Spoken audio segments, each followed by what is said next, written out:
Recorded Books and One Click Digital present Murder, D.C. by Neely Tucker. Narrated by Scott Sowers.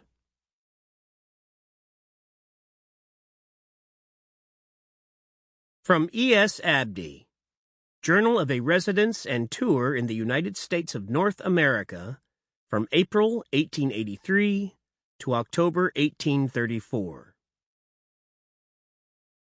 One day I went to see the Slave's Pen, a wretched hovel right against the Capitol, from which it is distant about half a mile, with no house intervening. The outside alone is accessible to the eye of a visitor, what passes within being reserved for the exclusive observation of its owner, a man of the name of Roby, and his unfortunate victims. It is surrounded by a wooden paling 14 or 15 feet in height, with the posts outside to prevent escape and separated from the building by a space too narrow to admit of a free circulation of air. At a small window above, which was unglazed and exposed alike to the heat of summer and the cold of winter, so trying to the constitution, 2 or 3 sable faces appeared, looking out wistfully to while away the time and catch a refreshing breeze. Chapter 1. Sully Carter had a pleasant little bourbon buzz going. It was a fine afternoon in the first spring of the 21st century. He'd been out on a fast boat in the Washington Channel, taking in the sunshine and the brisk spring breeze and the view of the dead body being pulled from the water. It was all pretty cool and mellow until he decided to go over to Frenchman's Bend and see if that's where the guy got popped. He got there at a little after 2 in the afternoon, maybe 4 hours and change before deadline. Stillness. The wind tickling his ears, the sound of water slapping. Closed his eyes and the world was a warm yellow light behind his eyelids. Opening them again, it was almost peaceful.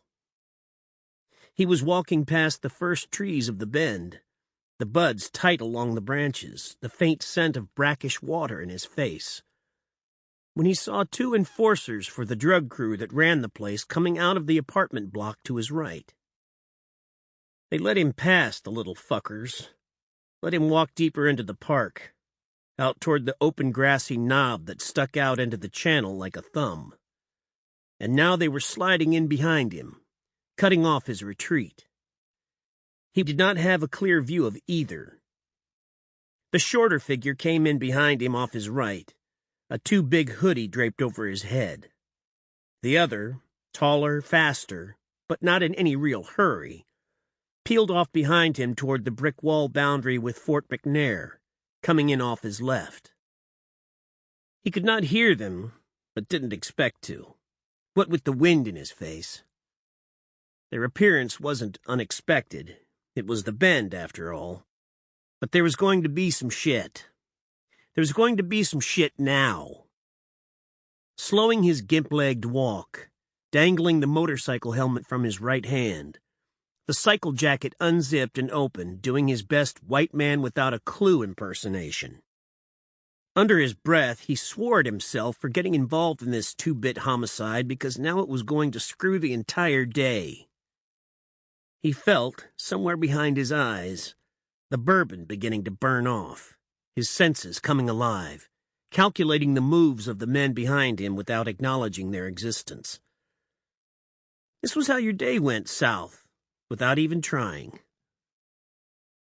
He'd been having lunch with Dave Roberts and his crew from WCJT, having a gentleman's drink or 3 at the Cantina Marina on the waterfront. Dave got a call from the station about tourist boats shrieking to 911 that they'd seen a body floating in the waves.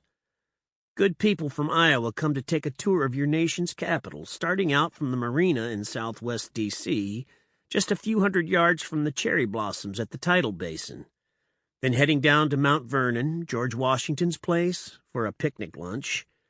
Then, bam, they get a view of how the other half lives. The body was floating just... Sample complete. Ready to continue?